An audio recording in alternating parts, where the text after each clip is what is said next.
The Rolling Stones, known for spectacle and sex appeal.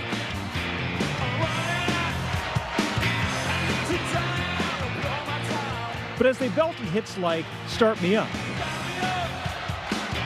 there was Charlie Watts keeping the tempo. The Stones drummer, often referred to as the heartbeat of the band, passing away at the age of 80 in his hometown of London. Watts' spokesperson releasing a statement writing, "It is with immense sadness that we announce the death of our beloved Charlie Watts. He passed away peacefully in a London hospital earlier today, surrounded by his family." A core member of the Rolling Stones for 58 years, known for his dapper image and reserved personality. Tributes pouring in. Elton John tweeting, "Charlie Watts was the ultimate drummer, the most stylish of men, in such brilliant company." And Paul McCartney sending a tribute on social media. Condolences to the Stones. This will be a huge blow to them because Charlie was a rock. Charlie's not what we think of when we think of rock and roll drummers. We tend to think of the rock drummer as defined by somebody flailing around wildly. Keith Moon, that's what we think of as a rock drummer. And Charlie Watts was something different. It wasn't about him being a metronome. It wasn't about him keeping precise time. It was about his passion, his flexibility, his dignity, all these things that he brought to the music itself. Watts grew up in London, listening to vinyl records of Louis Armstrong, Miles Davis, and Charlie Parker.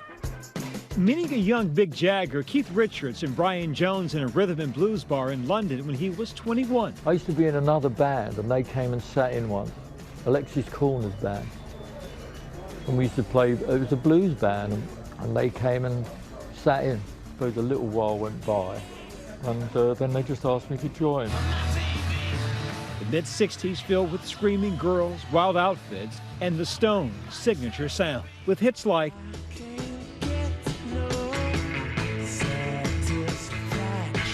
I Can't Get No Satisfaction and Paint It Black. I see a line of cars and they're all painted black. Watts' drumming was at the foundation of those genre-crossing hits.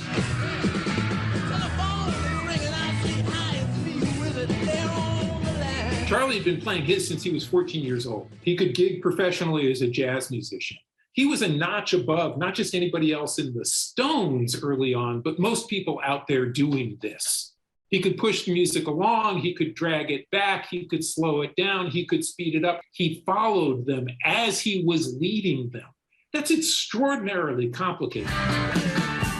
He was especially known for his musical partnership with frontman Keith Richards. They had a relationship of following each other, of bending to each other's direction. I'm not sure which one was in charge, to be perfectly honest. And I think that Keith would say that Charlie was in charge. Unlike his more flamboyant bandmates, Watts kept a low profile, but he wasn't afraid to assert his role.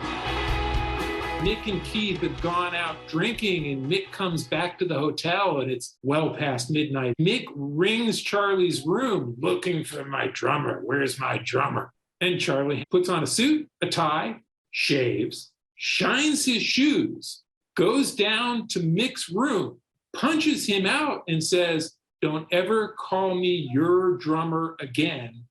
You're my singer." Now, that's a little bit about respect.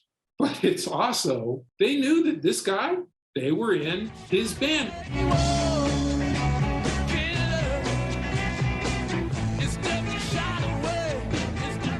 He'll remain an icon of consistency, talent, and class.